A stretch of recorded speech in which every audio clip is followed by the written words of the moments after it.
तो बच्चों हम लोग आज देखने वाले हैं 25 अगस्त की फर्स्ट शिफ्ट का जो बच्चों को क्वेश्चन मतलब जिन क्वेश्चन में दिक्कत हो रही थी हम वो क्वेश्चन देखने वाले हैं। ठीक है ना। तो हम लोग देखते हैं आज क्वेश्चन नंबर 7। ठीक है ना। इसमें क्या दिया है, इसमें दिया है, इसमें एक ग्राफ दिया है। ठीक है ना। दिया है कि ग्राफ एक शोरूम में 5 अलग अलग उत्पादों के अंकित मूल्य को दर्शाता है।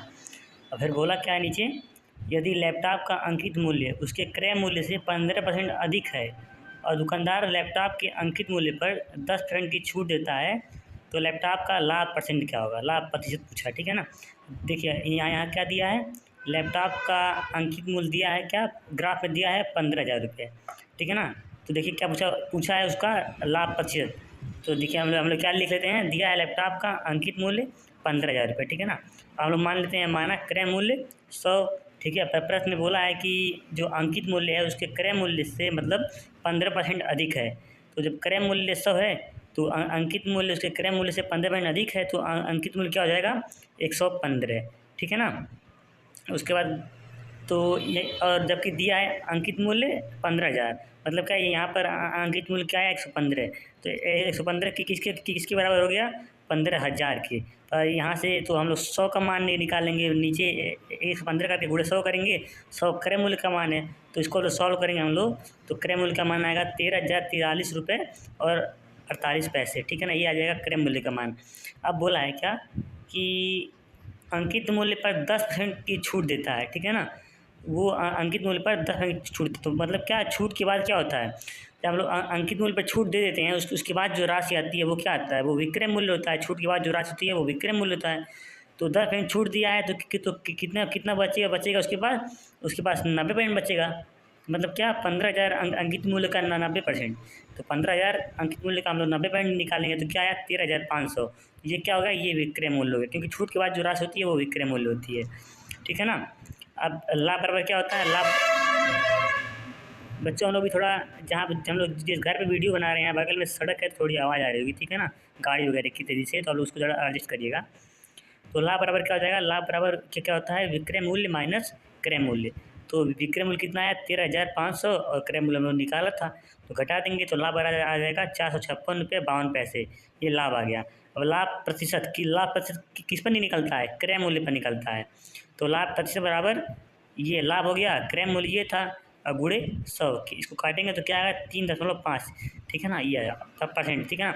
ये थोड़ा ज़्यादा कैलकुलेटिव हो गया है। ठीक है ना। यहाँ पे मतलब कि इसको आप लोग सॉल्व करोगे भाग करोगे तो इतना टाइम होता नहीं एग्जाम में, तो ये करना थोड़ा मुश्किल है।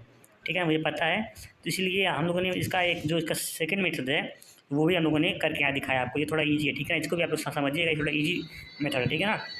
इसमें वो जो ग्राफ में दिया है 15,000 उसका कोई यहाँ पर काम नहीं है क्योंकि जो प्रश्न में बोला है केवल उसी से हम लोग का काम हो जाएगा। ठीक है ना। क्या दिया है, माना क्रय मूल्य क्या है 100। तो दिया है, बोला है कि जो उसका अंकित मूल्य है वो 15% अधिक अंकित है तो अंकित मूल्य क्या हो जाएगा 115। ठीक है ना। पर क्या बोला है, अंकित मूल्य पर 10% की छूट दी जाती है, मतलब क्या 10% छूट देने के बाद उसका 90% बचेगा। तो जो विक्रय मूल्य क्या क्या होगा, अंकित मूल्य 115 का हो जाएगा 90%।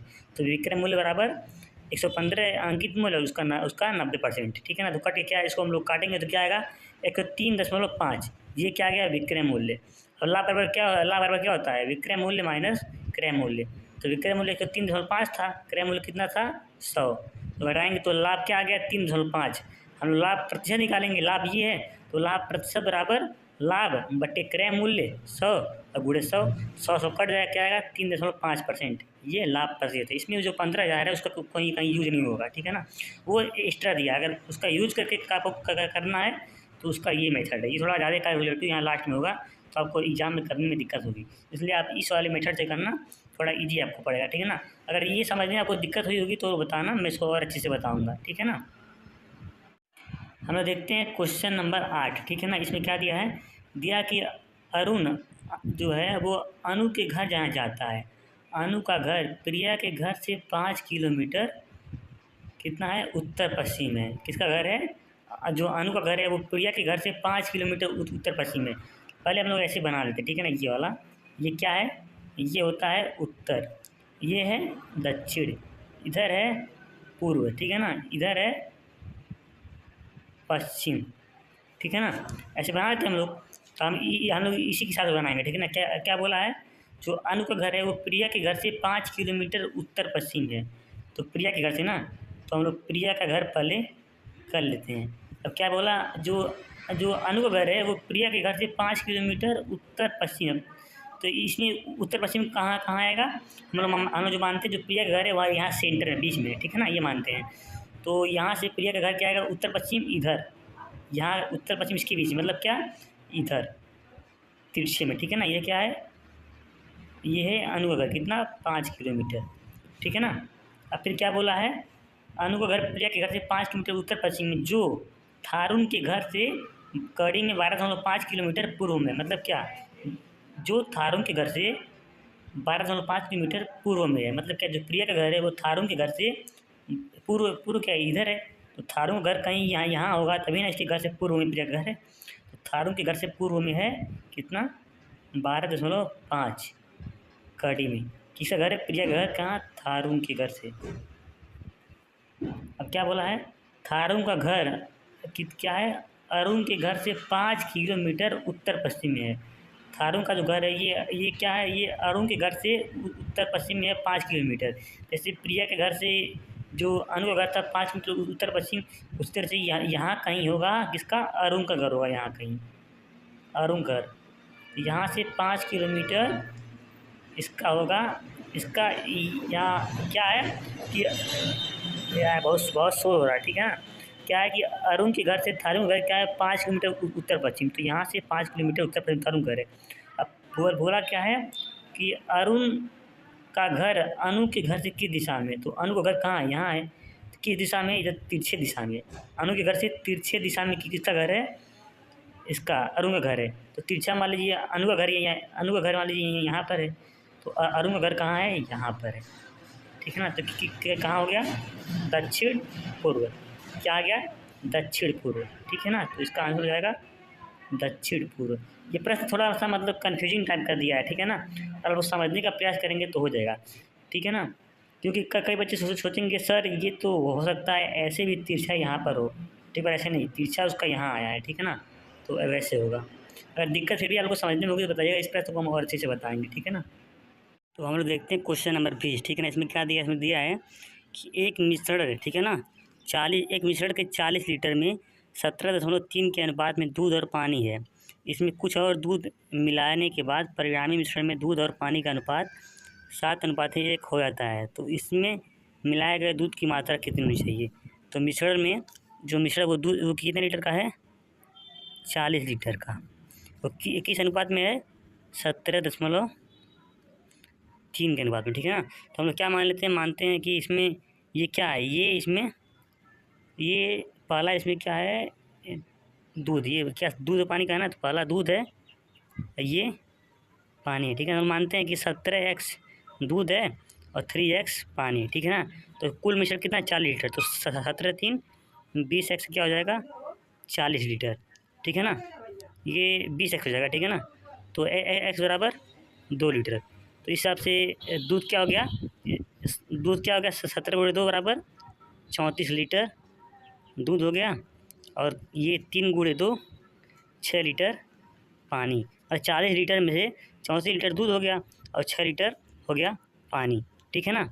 तब क्या बोला, इसमें बोला है कि कुछ मात्रा में दूध मिलाई जाती है, ठीक है ना। तो हम लोग मानते हैं कि हम लोग ए मात्रा में इसमें दूध मिलाते हैं। तो पहले दूध है क्या था, 34 लीटर, अब मिलाने पे क्या हो गया, 34 + A लीटर, मिलाने के बाद ये हो गया, ठीक है ना। अब पानी कुछ नहीं मिलाया तो पानी 6 लीटर रहेगा, ठीक है ना। पानी कुछ नहीं मिला, केवल दूध मिला रहे हैं 1 लीटर, ठीक है, क्योंकि प्रश्न बोला केवल दूध मिला रहे हैं। तब जो इनका नया अनुपात हो रहा है वो क्या हो रहा है, दूध और पानी का अनुपात क्या हो जा रहा है, 7:1। तो हम लोग नया इसका अनुपात निकालेंगे, 34 + A/6, ये दूध हो गया, पानी का नया अनुपात क्या आ रहा है, 7:1 का, ये इनका नया अनुपात आ रहा है। तो हम लोग यहाँ से ए का मान निकालेंगे, इसमें गुणा करेंगे तो 34, और ये हो जाएगा 6×7 = 42, इसको उधर ले जाएंगे हम लोग, तो ए बराबर क्या आ जाएगा, 42 से 34 करेगा कितना बचेगा, 8, ए बराबर 8। प्रश्न पूछा क्या है, दूध की कितनी मात्रा हम लोगों ने मतलब कि इसमें मिलाई है, ठीक है। तो हम लोग क्या लिए थे, उसमें कितना मिलाए थे, ए मिलाए थे, तो ए का मान क्या गया, 8 लीटर, मतलब क्या, उसमें 8 लीटर दूध मिलाया गया है, ठीक है ना। ये प्रश्न उम्मीद करते हैं आपको समझ में आया होगा, ठीक है। नहीं आएगा तो बताइए, हम लोग इसको और अच्छे से समझेंगे, ठीक है ना। पता है इसको बच्चे कई तरह से करते हैं, तो जैसे भी आपको अच्छा लगे, ठीक है ना, आप वैसे बताना, मैं इसको कोई और मेथड जैसे आप लोग करते होगे हम वैसे इसको करेंगे, ठीक है ना। कई बच्चे इसको कुछ किसी के मुझे पता है किसी और मेथड से करते हैं, ठीक है ना। पर मैं इसी वाले मेरे मेथड से करता हूँ, इसलिए आपको ये वाला बता रहा हूँ। ये थोड़ा मेरे को ईज़ी पड़ता है, तो इसी वाले बता रहा हूँ, ठीक है ना। उम्मीद करते हैं आपको ये समझ में आया होगा। कुछ नहीं किया, बस यहाँ से हम लोगों ने 40 लीटर है 17 का अनुपात दिया, तो यहाँ से हम लोगों ने दूध का मान निकाल लिया 34 लीटर, यहाँ का पानी का 6 लीटर। हम लोग उसमें 1 लीटर और दूध मिलाने के बाद उसका अनुपात 7:1 हो गया, इसमें दिया है। यही हम लोगों ने कर लिया, यहाँ से एक मान सॉल्व कर लिए तो आ गया है, ठीक है ना। देखते हैं क्वेश्चन नंबर 21। इसमें क्या दिया, इसमें दिया है कि चावल की कीमत में, ठीक है, 20% की कमी, ठीक है, एक ग्राहक को 8,000 में 125 किलोग्राम अधिक खरीदने में सक्षम बनाती है। तो चावल का प्रारंभिक मूल्य कितना था, किलो था, मतलब कितना कितना किलोग्राम था, कि कितना किलोग्राम पहले वो चीनी का वो चावल का कीमत था, ठीक है ना। इसमें इसमें देखिए क्या बोला, समझने का प्रयास करिएगा। इसमें बोला कि पहले जो चावल की कीमत थी, मान लीजिए कि आपके पास है टोटल रुपए हैं 8,000, ठीक है ना। आप जाते हैं चावल खरीदने, आपको जितना भी चावल मिलता है, ठीक है ना। फिर अगले दिन जाते हैं आप चावल खरीदने, तो मान लीजिए चावल की कीमत में 20% की कमी आ गई, ठीक है ना। तो जो चावल है मतलब वो आपको 125 किलो अधिक अधिक मिलता है, ठीक है ना। देखते हैं दिया क्या है, कुल कुल जो रुपया पैसा है वो कितना है, वो 8,000 रुपये, ठीक है ना। तो हम लोग क्या मानते हैं, माना 1 केजी चावल की कीमत क्या है, x रुपये। मान लीजिए 1 केजी चावल की कीमत हुई x, तो 8,000 रुपये में कितना चावल मिलेगा, कुल रुपए बटे 1 केजी के दाम, तो 8,000 बटे x। तो मतलब जब 1 केजी की दाम x रुपये है, तो 8,000 रुपये में कितना, 8,000 बटे x केजी चावल मिलेगा, ठीक है ना। कैसे, मान लीजिए कि आपके पास मान लीजिए कि 100 रुपये हैं, 1 केजी की दाम है 10 रुपये, तो 100 बटे 10 आपको 10 केजी चावल मिलेगा, ठीक है ना। तो ऐसे ही कि एक केजी का दाम है x और टोटल रुपए हैं 8,000, तो कुल केजी कितना मिलेगा, 8,000 बटे x केजी चावल मिलेगा, ठीक है ना। तो चावल की कीमत में 20% की कमी होती है, मतलब क्या, मतलब कि 100% से वो कितना कितना आ गया, वो उसका कीमत 80% हो जाता है।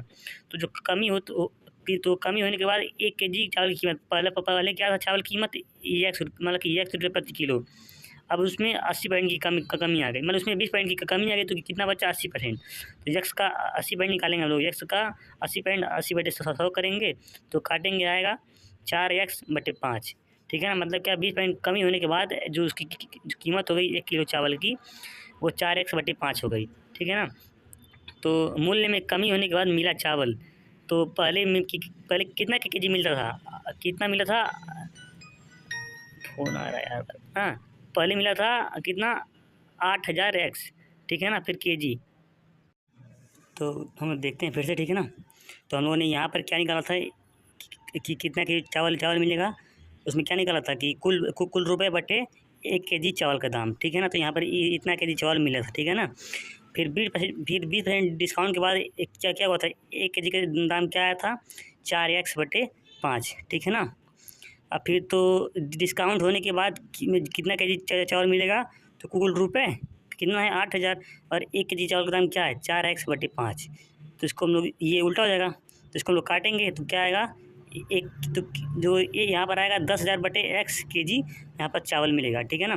पर क्या बोला है कि डिस्काउंट होने के बाद जो चावल है, ठीक है ना, वो मतलब कि डिस्काउंट होने के बाद जो चावल मिलता है, वो जो पहले चावल मिल रहा था उससे 125 केजी ज़्यादा मिल रहा है, ठीक है। दिया है दाम में कमी होने के बाद 125 किलो चावल अधिक मिलता है, तो मतलब क्या, जो ये है, ये 125 केजी जो अधिक इसमें ऐड है ना, कि इतना केजी चावल मिला, मतलब क्या, जो ये चावल है इस वाले से ये वाला 125 केजी अधिक है। तो हम लोग जब इस वाले में 125 केजी और जोड़ेंगे तब इसके बराबर होगा, ठीक है ना। तो हम लोग इस वाला लिख लिए हैं, इसमें 125 केजी जोड़ दिए हैं, तब इसके बराबर होगा, क्योंकि ये 125 केजी जब ये चावल एक्स्ट्रा मिल रहा है तब मतलब कि ये इस वाले से ये 125 केजी ज़्यादा है। आप लोगों को कन्फ्यूज़ नहीं होना, ठीक है ना। फिर यहाँ हम लोग इसको सॉल्व करेंगे, तो लास्ट में x का मान आएगा 16। हम लोगों ने क्या माना था, माना 1 केजी चावल का दाम क्या था, x रुपये।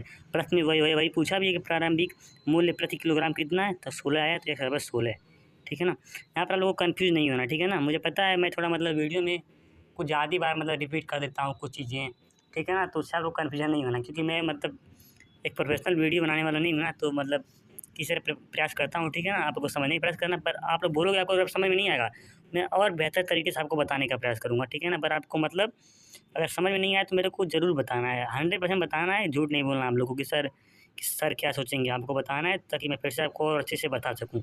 ये आपको समझ में आया तो ठीक है, अगर नहीं आया तो आप लोग बताइएगा, इसको हम फिर से और अच्छे से बताएँगे, ठीक है ना।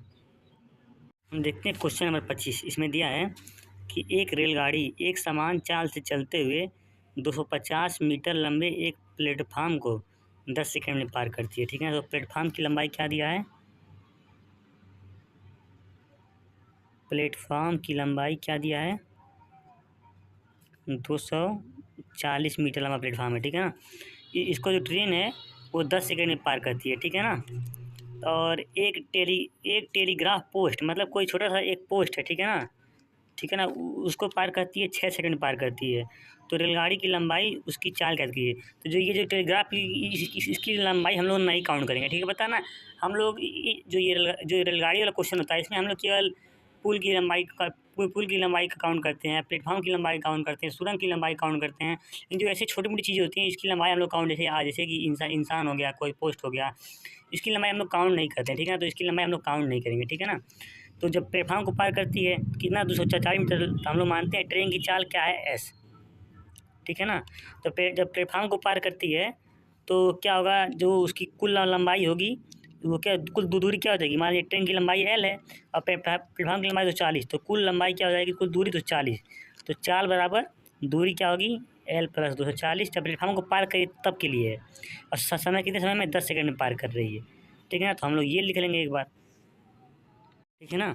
ये जब जब प्लेटफार्म को पार करती है तब के लिए, ठीक है ना। अब क्या बोला है, जब टेलीग्राफ पोस्ट को पार करती है कितने सेकंड में, 6 सेकंड में। तो ट्रेन की चाल क्या है, चाल, और दूरी क्या है, कि क्योंकि दूरी तो टेलीग्राफ की कुछ है नहीं, टेलीग्राफ पोस्ट की, तो जो ट्रेन की लंबाई होगी वही कुल दूरी होगी, ठीक है ना। और कितने सेकंड में पार करती है, 6 सेकंड में। तो चाल बराबर दूरी बटे समय, ये हो गया। अब ट्रेन की चाल तो मतलब कि समान ही है, ट्रेन की चाल तो बदलेगी नहीं, तो ट्रेन की चाल समान है, मतलब क्या है, ये समान होगा। तो एल 6 बराबर एल प्लस 240 बट्टे 10, ठीक है ना। यहाँ से हम लोग काट लेंगे, ये 3 बार में कटेगा और ये कितने बार कटेगा, ये 5 बार में। इसका इधर गुड़ा, इसके इधर गुड़ा, ये क्या आएगा 5L, इसका इधर 3L, इसका इसमें करेंगे तो प्लस 720, और ये इधर जाएगा तो कितना बचेगा 2L, तो 2L बराबर 720, तो L बराबर 360। ये क्या, एल क्या था, ट्रेन की लंबाई हम लोग माना था, तो ट्रेन की लंबाई क्या आ गई, 360। अब 360 का मान चाहे इसमें रख दीजिए चाहे इसमें रख दीजिए, क्या आएगा, वो जो ट्रेन की चाल है वो भी आ जाएगी। मान लीजिए हम लोग इसमें रखते हैं, इसमें रखना ईजी है, तो क्या होगा, एस बराबर एल का मान रखते हैं 360 बट्टे 6, कितना आएगा, 6 छक्के कितना 60। ये क्या आ रहा है, 60 मीटर प्रति सेकेंड, ये ट्रेन की चाल है, ये मीटर, क्योंकि ये सब मीटर में है ना, ये सब 240 जो है, तो इसकी जो चाल आएगी मीटर में आएगी, और आंसर की कितने में आया, वो घंटे में आया, तो उसको हम लोग घंटे में बदलेंगे, तो 60 गुणे 18 बटे 5 से गुणा करेंगे, ये क्या 12 बार में, 18 का 12 में गुणा करेंगे तो 216 किलोमीटर प्रति हावर, ठीक है ना। ये ट्रेन की चाल आ गई, ठीक है ना। तो ये प्रश्न उम्मीद आप लोग को समझ में आया होगा, ठीक है ना। आप लोग को अगर बताइएगा, लिख के बताना होगा तो मैं लिख के भी ये प्रश्न बताऊँगा, ठीक है ना, अगर समझ में नहीं आया होगा तो, ठीक है ना। देखते हैं हम लोग क्वेश्चन नंबर 27 में दिया है कि एक फर्म में, ठीक है ना, एक कोई फर्म है, उसमें पुरुष कर्मचारियों का औसत वेतन 52 था और महिला कर्मचारियों का औसत वेतन 42 था। यदि कर्मचारियों का औसत वेतन 50 था तो महिला कर्मचारियों का प्रतिशत क्या था। तो इसमें वो बोला कि यदि एक कोई समझ लीजिए कोई कारखाना टाइप का है, उसमें जो पुरुष कर्मचारी हैं उनका औसत वेतन 52 है, ठीक है ना, और महिला कर्मचारियों का जो औसत वेतन है वो 42 है। और यदि कर्मचारियों का औसत वेतन 50, मतलब क्या, दोनों महिला पुरुष दोनों मिला करके उनका औसत वेतन 50 है, तो महिला कर्मचारियों की संख्या मतलब कि कितने प्रतिशत उनकी संख्या है। तो पुरुष क्या, हम यहाँ देखते हैं दिया हम लोग कि पुरुष कर्मचारियों का औसत वेतन 52, महिलाओं का 42 और सभी का एक साथ औसत वेतन क्या 50। तो हम मानते हैं, माना महिला की संख्या क्या है, F, तो पुरुष की संख्या माना M, ये इसलिए माना कि F से फीमेल और M से मेल, तो माना महिला की संख्या F और पुरुष की संख्या M, तो कुल संख्या क्या हो गई, उस कारखाने में कुल संख्या क्या हो गई, F प्लस M, ये कुल संख्या हो गई। तो पुरुषों का कुल वेतन क्या हो जाएगा, कुल वेतन बराबर क्या होता है कि जो औसत वेतन और गुणा संख्या, क्योंकि औसत बराबर औसत वेतन बराबर क्या क्या होगा, लेकिन होगा कि कुल की संख्या, कुल वेतन बटे उनकी संख्या, ठीक है ना, यही नहीं यही होता है। तो कुल वेतन बराबर क्या हो जाएगा, और औसत और गुणे उनकी संख्या, क्योंकि ये संख्या यहाँ पर आ जाएगा। तो कुल वेतन बराबर औसत गुणे संख्या। तो पुरुष कर्मचारियों कुल कुल कुल वेतन क्या है, कुल वेतन बराबर औसत क्या है 52, उनकी संख्या क्या है m। तो 52 गुणे m 52 m। ऐसे महिला कर्मचारियों कुल वेतन 42 f। और तो इसी प्रकार सभी कर्म जो सबका मिला के कुल वेतन का औसत क्या था 50 था, और सबकी संख्या क्या थी f प्लस m। तो क्या हो जाएगा 50 f प्लस m, ये हो जाएगा। यार मोबाइल मेरा हीट दिखा है, पता है गर्मी इतना ज़्यादा है ना, मोबाइल की टेम्परेचर हीट दिखा दे रहा है कि ओवर हीटिंग बनी। फिर हम लोग देखते हैं, ठीक है ना। फिर क्या देखते हैं, सभी कर्मचारियों का वेतन और क्या होगा, जो सभी कर्मचारी होंगे उनका वेतन क्या होगा, कि पुरुष कर्मचारियों का वेतन प्लस महिला कर्मचारियों का वेतन इनके इनके बराबर हुआ, क्योंकि इसमें पुरुष महिला दोनों हैं। तो सभी कर्मचारियों का वेतन क्या आया था, कुल ये आया था। अब महिला कर्मचारी का वेतन क्या आया था, ये 42 यहाँ कर दिए, 42 है। पुरुष कर्मचारी का वेतन 52 है। इसको हम लोग इसमें इसमें गुणा कर देंगे। फिर हम लोग इसको सॉल्व करेंगे तो लास्ट में क्या आएगा, क्या आएगा, m बराबर आएगा 4f, ठीक है ना। तो यहाँ पर कुल संख्या क्या थी उनकी f प्लस m। तो कुल संख्या f प्लस m थी। तो यहाँ पर हम लोग इस वाले में यहाँ पर m बराबर क्या 4f, तो हम लोग इसमें m के स्थान पर 4f रख देंगे। तो कुल संख्या क्या क्या आ गई 5f। मतलब क्या, हमको महिलाओं का निकालना है, इसलिए हम लोगों ने m के स्थान पर f रख रहे हैं। तो कुल संख्या क्या आ गई 5f। जबकि उनकी संख्या क्या, इसमें 5f में महिलाओं की संख्या क्या है f है, ठीक है ना। तो महिलाओं की संख्या का औसत प्रतिशत f, जिनकी संख्या है बटे कुल संख्या गुणे 100। तो कट के क्या आ जाएगा 20%, ठीक है ना। तो उम्मीद करते हैं ये भी आपको समझ में आया होगा, ठीक है ना। नहीं आएगा बताइएगा, फिर से आपको और अच्छे से बताया जाएगा। हम देखते हैं क्वेश्चन नंबर 28 इसमें दिया। ये मुझे लगता है बच्चे इसमें थोड़ा कन्फ्यूज हुए हैं प्रश्न में, ठीक है ना। तो ये प्रश्न बताएं, पहले इसमें मैं भी थोड़ा कन्फ्यूज हुआ हूँ, ठीक है ना। जब मैंने इसको करके देखा है ना, थोड़ा मतलब प्रश्न सही है, बस अब इसमें बच्चे कन्फ्यूजन की वजह से नहीं कर पाए, मुझे लगता है। मैं भी मुझे भी शुरू में दिक्कत हो रही थी, पर मतलब मैंने जब प्रयास किया तो किसी तरह हो गया, ठीक है ना। आप लोग भी देखेंगे तो लगेगा ईजी है, ठीक है ना। इसमें दिया यदि बिक्री कर को 3/1/2, इसको क्या मतलब 3/1/2 मतलब 2 3 6 1 7/2% से घटा कर क्या 3/1/3 मतलब क्या 3×3 = 9 1 10/3% कर दिया जाए, तो 4200 अंकित मूल्य वाली वस्तु को खरीदने पर व्यक्ति पे मतलब क्या फ़र्क पड़ेगा। क्या पहले टैक्स की कितना क्या मतलब कर दिया, बिक्री कर मतलब क्या टैक्स, पहले टैक्स इतना था, इसको घटा कर इतना कर दिया जाए, ठीक है ना। क्या इसका मान क्या आता है, इसका मान आता है 3.5 काटेंगे तो इसका मान है 3.33, मतलब क्या ये ज़्यादा है ना, ये कम है। मतलब कि इतना से करके इतना इतना कर दिया जाए, तो जो आदमी जो टैक्स देता है उस पर क्या फ़र्क पड़ेगा। तो हम लोग पहले जो इस पर टैक्स हम लोग निकाल लेते हैं। 4200 पे 7.7/2 का परसेंटेज का मतलब 1/100 क्या आता है, ये कट जाएगा। तो ये कटेगा किससे 21 बार में। 21 सत्ते कितना होता है, 2 सत्ते 14 को 40 147 कितना टैक्स दे रहा है वो 7/2% पहले टैक्स दे रहा था, मतलब क्या 147 पे टैक्स दे रहा था 4200 पे, ठीक है ना। अब कितना देगा 10/3%। तो अब हम लोग यहाँ देखते हैं 4200 का 10/3% करते हैं, 10/3 करते हैं गुणे ये परसेंट का 1/100, फिर 0 कट जाएगा।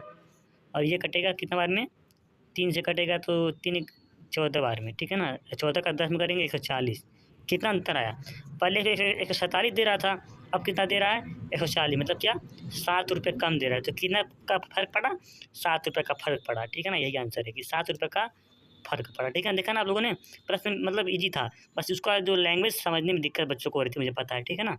तो इसका प्रश्न का आंसर आएगा 7 रुपये। फिर भी अगर आपको कोई दिक्कत हुई होगी तो 100, ये नहीं कि मैंने बोल दिया ईजी है तो मतलब कि ईजी ही है। ये प्रश्न मुझे भी शुरू में टफ लग रहा था, ठीक है ना। मुझे करने के बाद पता चला कि हाँ मतलब ईजी प्रश्न है। तो हो सकता है आपको अभी भी टफ लगे, तो ये नहीं कि मैंने ईजी बोल दिया है तो आपको नहीं समझ में आ रहा तो पूछना नहीं, क्योंकि सर बोले ईजी, ऐसा कुछ नहीं है। नहीं आएगा तो पूछना है, क्योंकि ये प्रश्न मतलब कि समझने के लिए टफ है, क्योंकि लैंग्वेज जब आपको समझ में आएगी तब ईजी पड़ेगा। तो ये तो बच्चों अब हम लोग देखने वाले हैं क्वेश्चन नंबर 29, ठीक है ना। और ये वीडियो में मतलब जो बाकी पिछले क्वेश्चन हैं उसके कुछ दिन बाद रिकॉर्ड कर रहा हूँ, ठीक है ना। तो अगर पिछले क्वेश्चन में अगर कुछ भी आपको थोड़ा समझ में नहीं आया होगा तो आप लोग कमेंट कर देना, मैं उसको फिर से आपको बता दूंगा, ठीक है ना। अब देखते हैं हम लोग क्वेश्चन नंबर 29।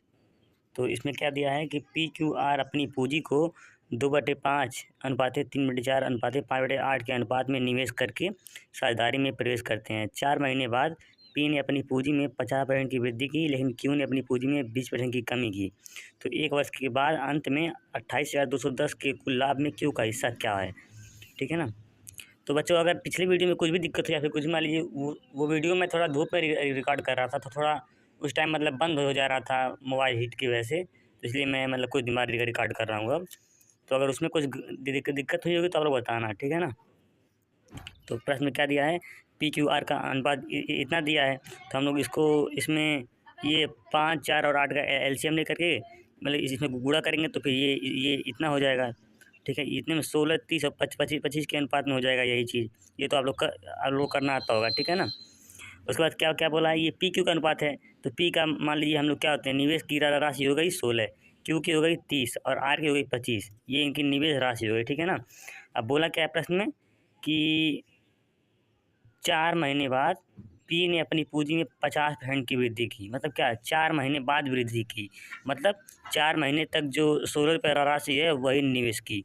तो इसका सूत्र क्या होता है, लाभ बराबर पूंजी गुणे समय से।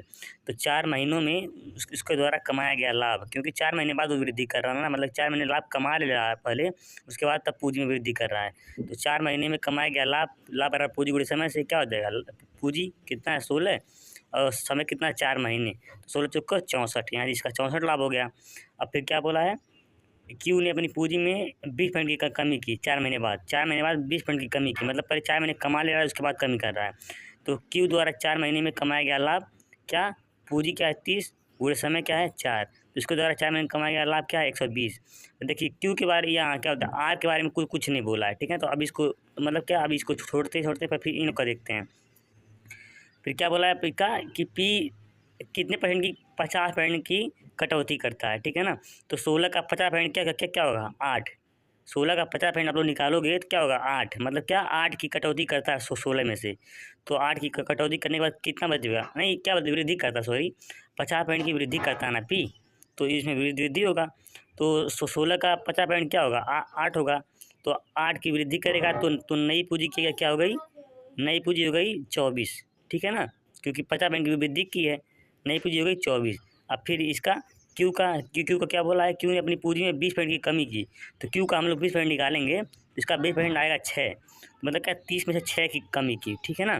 तो 6 की कमी करने के बाद जब घटाएंगे तो ये भी 24 आएगा, मतलब अब इसकी पूंजी 24 हो गई 4 महीने बाद, इसकी भी पूंजी 4 महीने बाद 24 हो गई। अब क्या बोला है कि वर्ष के अंत में कुल लाभ इतना दिया है, तो दोनों का हिस्सा पूछा है। तो देखिए वर्ष के अंत में मतलब क्या, मतलब वो यहाँ बोला है वर्ष के अंत में, मतलब क्या है 1 साल के लिए सभी लोग पूंजी निवेश कर रहे हैं। तो इसका बचा कितना, इसका बचा 8 महीने, इसका बचा कितना, इसका भी बचा 8 महीने, क्योंकि 4-4 महीने के लिए हो गया है। अब इसका पूरा बचा है, ये पूरे 12 महीने के लिए निवेश करेगा, ठीक है ना। तो अब इसका 8 महीने में निवेश करने पर क्या लाभ, हम लोग ये निकालेंगे लाभ यहाँ पर। तो लाभ बराबर पूंजी गुणे समय से कितना, पूंजी कितना है, पूंजी अब इसका कितना है 24 है। अब पूंजी इसका 24 हो गया है, तो यहाँ पर पूंजी 24 रखेंगे, समय कितना 8 महीने, तो 24 अट्ठे की कितना, 24 अट्ठे की कितना होता है 8 19 16 और इसको 60 हो गया, 4 8 32, 192 होता है, शायद यही होता है ना, मैं एक बार चेक कर लेता हूँ। 8 19 16 160 8 32, हाँ 192, इसका भी 192 हो जाएगा। अब इसका देखिए ये पूरा 12 महीने के लिए कर रहा है, इसका लाभ क्या होगा, पूंजी इसका क्या है 25 है, 12 महीने के लिए 25 है, तो इसका क्या होगा 25 का 12 हम लोग करेंगे 250 300, इसका हो जाएगा 300, ठीक है ना। अब हम इसका 12 महीने का पूंजी जोड़ लेंगे, तो 8 महीने का पूंजी ये है, 4 महीने का पूंजी ये है, इसका 8 महीने का पूंजी ये है, 4 महीने का छोड़िए यार, इसका 8 महीने का लाभ ये है और इसका 4 महीने का लाभ ये है, इसका 8 महीने का लाभ ये, 4 महीने का ये। यार कभी कभी मैं मतलब गलत वर्ड बोलता हूँ ना, पर यहाँ पर जो दिखाता हूँ आप लोग समझ जाएगा, क्योंकि वीडियो बनाता हूँ ना थोड़ा कन्फ्यूजन होता रहता है। तो ये इसका लाभ है 8 महीने का, ये इसका 8 महीने का, ये इसका 4 महीने का लाभ है, इसका 4 महीने का लाभ है, इसका 12 महीने का लाभ है। हम लोग इनका 12 महीने का लाभ निकालेंगे, तो इसको जोड़ लेंगे लाभ को, 4 2 6 9 6 15 को 5 1 1 2, ये इतना हो गया। अब इसका हम लोग जोड़ लेते हैं, 2 9 11 के 1 2 1 3, इसका 312 और इसका 300। अब क्या बोला है, सबको लाभ कितना होता है 28,210, मतलब तीनों का लाभ मिला करके ये 28,210 है, तीनों का लाभ हम लोग जोड़ लेंगे, ठीक है ना। 256 312 300, 6 2 8, 5 1 6, 3 2 6 2 8, इतना तीनों का लाभ ही इतना आ गया। अब वहाँ पर तीनों का लाभ क्या दिया है, 28,210। तो ये मतलब किसके, 28,210 के बराबर है। ये इसके 28,210 के बराबर है, ठीक है ना। तो प्रश्न में क्या क्या पूछा है, प्रश्न पूछा है क्यू का हिस्सा क्या है। तो क्यू का हिस्सा क्या है, क्यू का हिस्सा 312 है। तो हम लोग यहाँ से एक का मान पहले निकाल लेंगे, 210 बटे 868। हम लोग पहले यहाँ पर हम लोग एक का मान निकालेंगे कि इसका मान ये इतना है, तो एक का मान तो यहाँ पर एक का मान आ जाएगा। 312 क्यू का हिस्सा है, तो गुणे 312 कर देंगे। इसको हम लोग सॉल्व करेंगे तो आंसर आएगा 10,140, ठीक है ना। आप लोग इसको सॉल्व करके देखना, अगर आंसर अगर नहीं आएगा तो फिर से बताना, ठीक है ना। क्योंकि मैं अगर यहाँ कैलकुलेशन करूँगा तो ज़्यादा समय लगेगा, ठीक है ना। आप लोग इसको करके देखना। उम्मीद करते ये भी आपको अच्छे से समझ में आया होगा, ठीक है ना। अगर नहीं आएगा तो बताना, मैं और अच्छे से आपको बताऊँगा। हम देखते हैं क्वेश्चन नंबर 34, ठीक है ना। इसमें क्या दिया है, एक व्यापारी अंकित मूल्य पर 4% की छूट देता है तथा प्रत्येक 15 वस्तु सी खरीदने पर एक वस्तु मुफ्त देता है और इस प्रकार 35% लाभ कमाता है।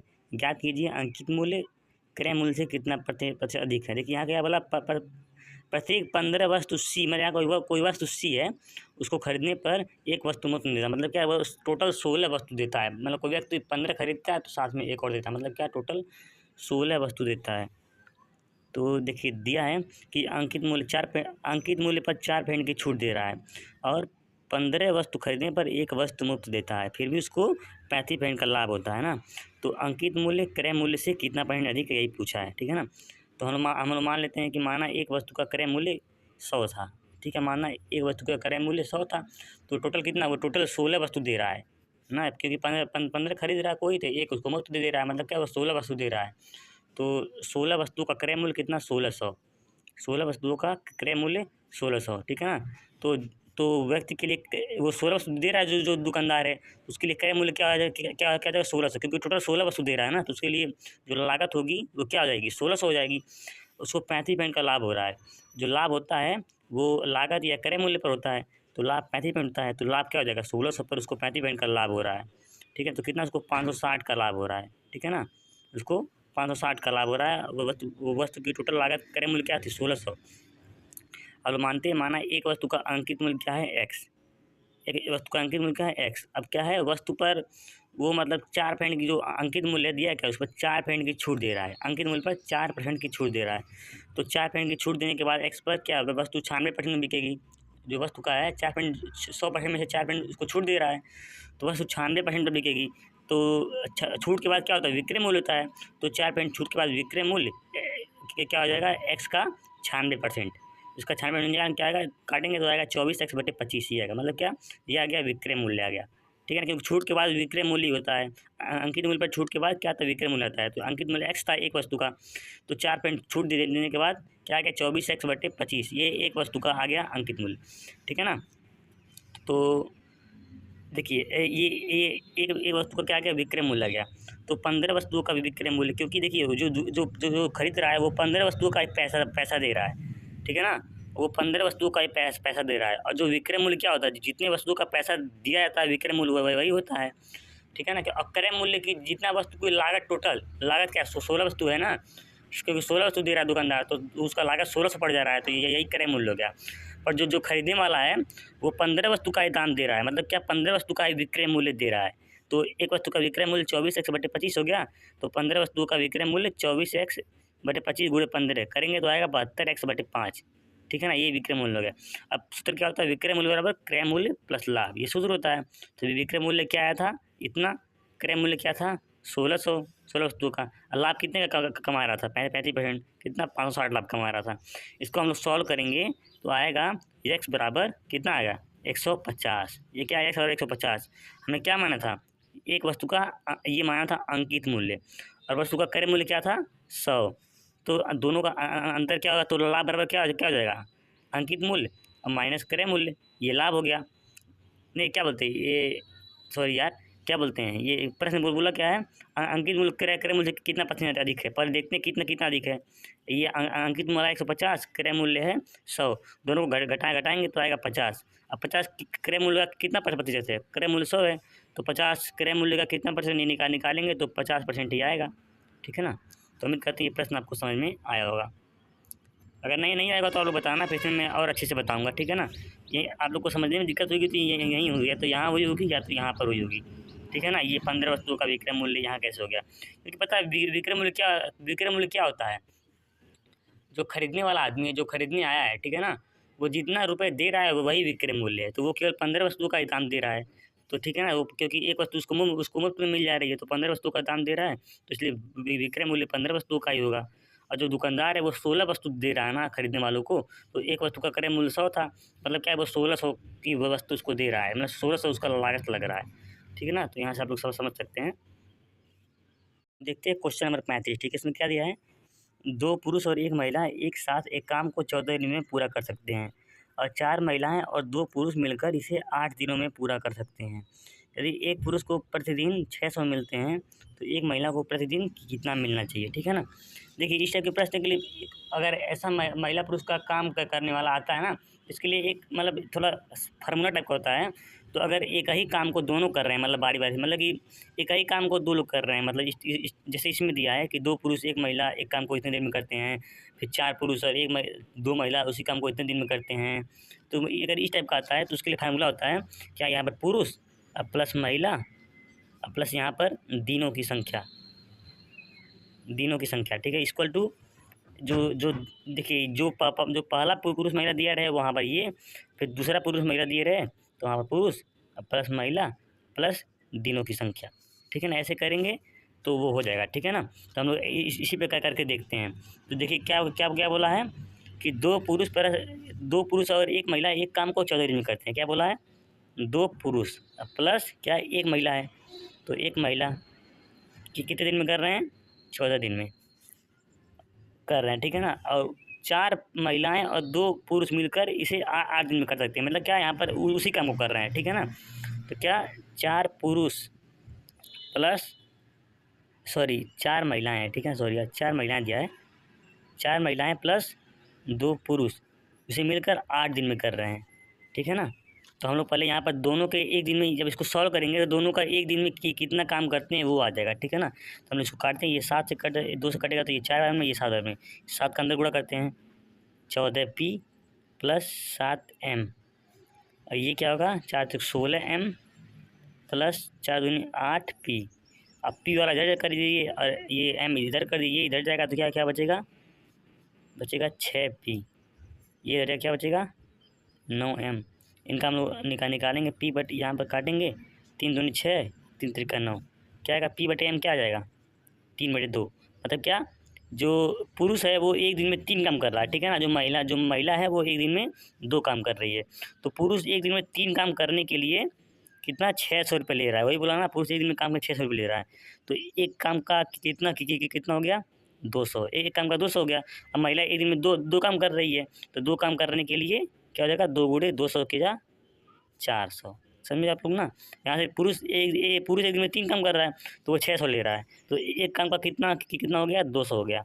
तो महिला एक दिन में 2 काम कर रही है, तो 2 काम करने के लिए 2 गुणे 200 क्या 400, तो महिला एक दिन में काम करने का 400 रुपये लेगी, ठीक है ना। ये प्रश्न अगर आपको समझ में नहीं आया यहाँ से तो कुछ बताइएगा, फिर से हम लोग आपको और अच्छे से बताएंगे। देखते हैं क्वेश्चन नंबर 36, ठीक है ना। इसमें क्या दिया है, कर्मचारियों के एक संरक्षक जूते की खरीद के लिए एक कारखाने का वार्षिक बजट पिछले वर्ष की तुलना में इस वर्ष 60% बढ़ गया। यदि इस वर्ष जूतों की कीमत में 20% की वृद्धि होती है, तो इस वर्ष वह जितने जूते खरीद सकता है वह पिछले वर्ष खरीदे गए जूतों की संख्या से कितने प्रतिशत अधिक है, ठीक है ना। तो देखिए इसमें क्या दिया है, इसमें मैंने आप लोग से बताया है कि जब कहीं परसेंट में दिया हो और अनुपात में दिया हो और एग्जैक्ट मान ना दिया हो ना, तो हम लोग मान करके कर सकते हैं, कुछ भी मान के कर सकते हैं, ठीक है ना। जहाँ पर मान लीजिए परसेंट में दिया हो, कोई बीच में एग्जैक्ट मान नहीं दिया, एग्जैक्ट वैल्यू नहीं दिया, या फिर अनुपात में दिया हो, एग्जैक्ट वैल्यू नहीं दिया हो, यहाँ पर हम लोग क्या करेंगे, हम लोग कुछ भी मान लेते हैं।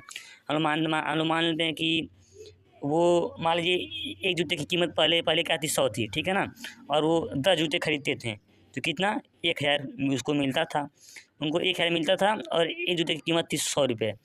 तो उनका बजट क्या था 1000 था, क्योंकि वो 10 जूते खरीदते थे, ठीक है ना।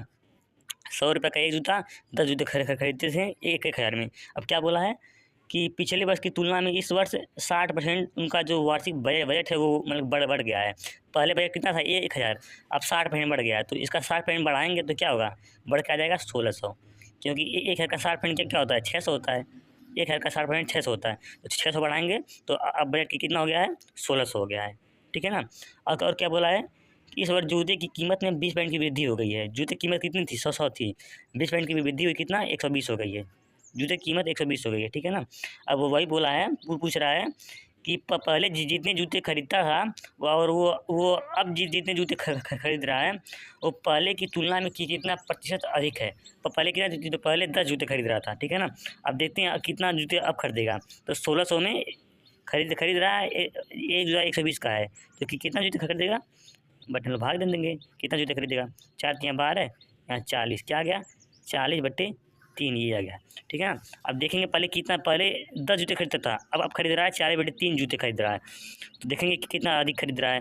तो 40/3 माइनस 10 जूते, इसको घटाएंगे तो आएगा ये 30 हो जाएगा। 30 माइनस 40 में 30 क्या आएगा 10, 10/3। अब 10/3 जूते अधिक खरीद रहा है। अब ये तो जूतों की संख्या आ गई कि 10/3 जूते अधिक खरीद रहा है। अब ये बोला है कि कितना इसको हम लोग परसेंट में निकालेंगे। तो परसेंट हम लोग किस पर लगाएंगे, पुराने लगाएंगे, क्योंकि इससे अधिक खरीद रहा है ना, जिससे अधिक खरीद रहा है परसेंट से लगाएंगे। तो देखेंगे ये जो 10/3 जूता है, ये 10 जूतों का कितना परसेंटेज है, ठीक है ना। तो ये पलट जाएगा, ये पलट के नीचे आ जाएगा। तो 10, 3 × 10 × 100, ये कट गया, क्या आ गया 100/3। 100/3 को हम लोग क्या लिख सकते हैं 33 सही 1/3%।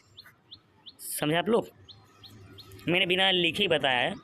तो अगर थोड़ा डाउट हो, अगर आप लोग को होता होगा तो यार मैं बार बताता हूँ, बिना हिचक के आप लोग मेरे से बोलिएगा। मैं वो क्वेश्चन, जो भी क्वेश्चन में दिक्कत होगी मैं वो क्वेश्चन लिख के आपको फिर से बताऊँगा, ठीक है ना। आपको बिल्कुल मतलब ये नहीं सोचना कि दोबारा मैं कैसे बताऊँगा, मैं आपको दोबारा लिख के अच्छे से बताऊँगा। समझ नहीं आता है तो आपको मतलब बिल्कुल भी झूठ नहीं बोलना है, बस बताना है कि सर मेरे को नहीं आया, मेरे को फिर से बताइए। पूरा फुल आपको मतलब अधिकार के साथ बोलना है, ठीक है ना। क्वेश्चन नंबर 37, ठीक है ना। इसमें दिया है एक मिश्रण में दूध और पानी का अनुपात 3:7 है, ठीक है ना। यदि हम मिश्रण में 10 लीटर पानी मिलाते हैं तो इसका अनुपात 1:3 हो जाता है। तो दूध का प्रारंभिक अनुपात क्या है। तो इस टाइप का प्रश्न हम लोग कर चुके हैं, फिर मैं बताता हूँ।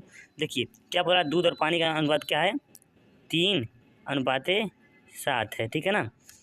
ये इसका अनुपात है। अब क्या बोला है, यदि हम मिश्रण में 10 लीटर पानी मिलाते हैं तो पहले मान लेते हैं कि ये दूध की मात्रा 3x और पानी की 7x, ठीक है ना। अब क्या बोला है कि अब ये बोला है कि हम 10 लीटर क्या मिलाते हैं, पानी मिलाते हैं। तो पानी में हम लोग जब मिलाएंगे क्या 10 लीटर पानी, तो पानी क्या था 7x था, तो मिलाएंगे नया पानी क्या हो गया 10x 7x + 10, ये नया पानी हो गया।